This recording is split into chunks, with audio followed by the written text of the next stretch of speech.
Here is our first pocket that we made, and this is our waist yarn flap.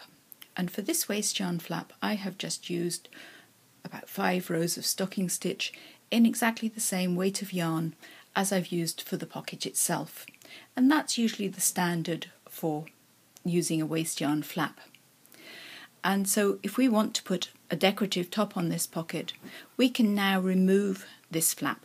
And because it was knit from this end to the top, I have to pick this out stitch by stitch, or I could cut the waist yarn and remove it that way. So I'm going to go ahead and undo all the last row of waist yarn stitches. This has been knit for a while, so I don't need to worry too much about these stitches running away on me. It's a wool yarn and it's quite docile.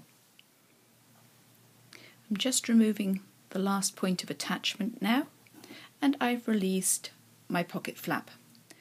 My pocket waist yarn flap had 8 stitches originally. Let's look at how many stitches are released from the pocket.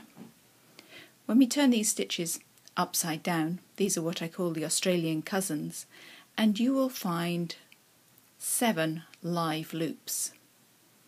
That's because Australian cousins are sort of in between the regular direction stitches. We were actually attached just here and just here, but there's nothing loose at either side, and these would be the stitches on which to knit your pocket top. You could do a little garter stitch pocket top.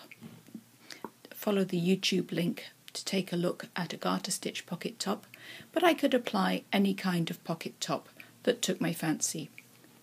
The main thing about a pocket top is it needs to support the rest of the pocket. And generally you would change down a needle size and make some kind of flap or apply an I-cord, and then fasten it down at the sides into your knitting. As I got further into demonstrating this technique, I realised that in fact, instead of waist yarn, we could actually knit our pocket top first and use that as our waist yarn stitches, and then this could actually become your pocket top. Now this one isn't terribly pretty. It should ideally be knit in a yarn that's either slightly lighter in weight, but definitely on a smaller size needle. This is going to be a bit bulky for a pocket top. But the important things to notice here is I started with a small edge. It's a little bit like an envelope flap. And when I fold it over, I've done a picot row just before I got to the end of my waist yarn flap. So this isn't really waist yarn. We're using the pocket top made first to actually act as our turning edge of our pocket, and this is just a little tiny picot.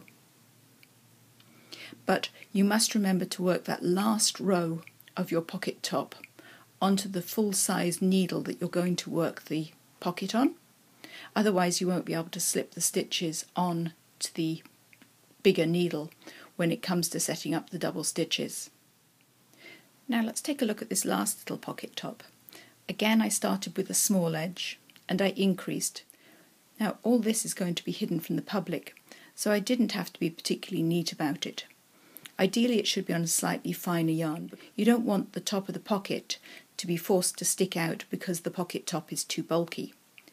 I've then done a few rows of reverse stocking stitch, which gives me a nice turn, and I could actually set that pocket in there like so, with a few rows of that reverse stocking stitch showing publicly, and that gives a nice rounded top to the pocket. And the reason for the envelope on the pocket flap is so that it doesn't poke out the sides of the pocket and make them show even more clearly. So this is a little V shape down inside the back here, but that's enough to support the top of my pocket. And I like to make sure that it's well fastened through to the back of the work, and I usually sew it through to a button on either side. Here I've decided I'm going to do an I-cord, and I'm going to make my I-cord stitches on the back of the fabric and knit them up. So there's one, to go down a row, and I could use a crochet hook here if I wished. And there are 2, and let's see if I can make a third one.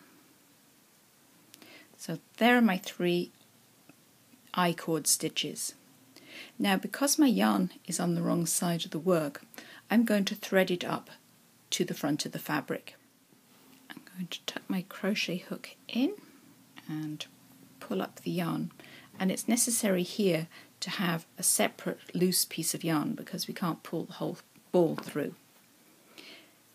Now I'm ready for my I-cord rows. I'm just going to tighten my tail up, that was a bit short. I can put my I-cord stitches next to the ones I want to attach it to, and now begin my I-cord. I'm using smaller size needles than I used in the pocket itself, and I'm going to go in purlwise then knitwise to attach and bring my stitch through both. That gives me good colour coverage. Now I'll just slip those back to my left hand needle and repeat that. So my yarn is attached to the 3rd stitch and bringing it round to the 1st stitch, and that's what makes the I-cord curl around and form a small tube. And I'm going in purlwise, in knitwise. I'm on the tapers of both needles so as not to stretch the stitches.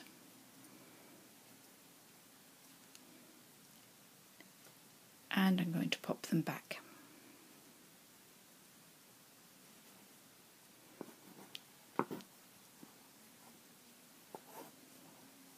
As I go along, I'll check to see that my I-cord isn't too tight or too loose for this edge.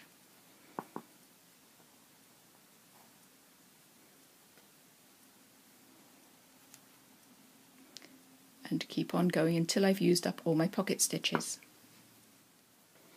Here's my little I-cord along the top of the pocket, nicely attached.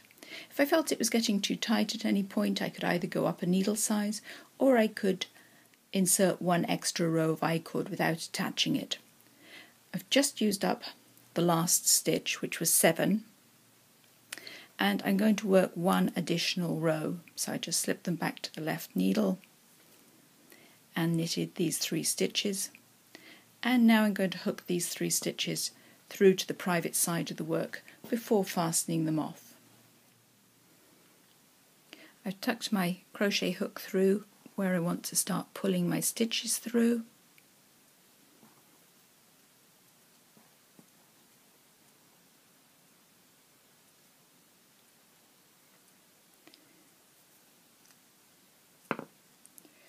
And I've brought them through to the private side, and then I'll need to bring my yarn through.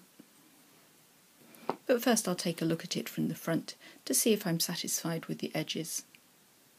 It's a little tight at this end, but I can adjust that and sew my pink stitches through to a button on the other side, and that will stop that pulling at that corner. I'm going to bring my yarn tail through somewhere where it won't show, just hooking it up and bringing it through to the private side, and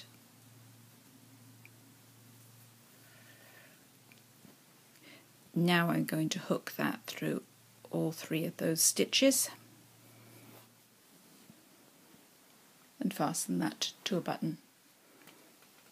I'll do the same at this edge, just pulling these stitches back and fasten it to another button on this side, which will give me an improved appearance at that left edge. And if I'd left a longer tail, I'd have been able to use that to do the neatening with.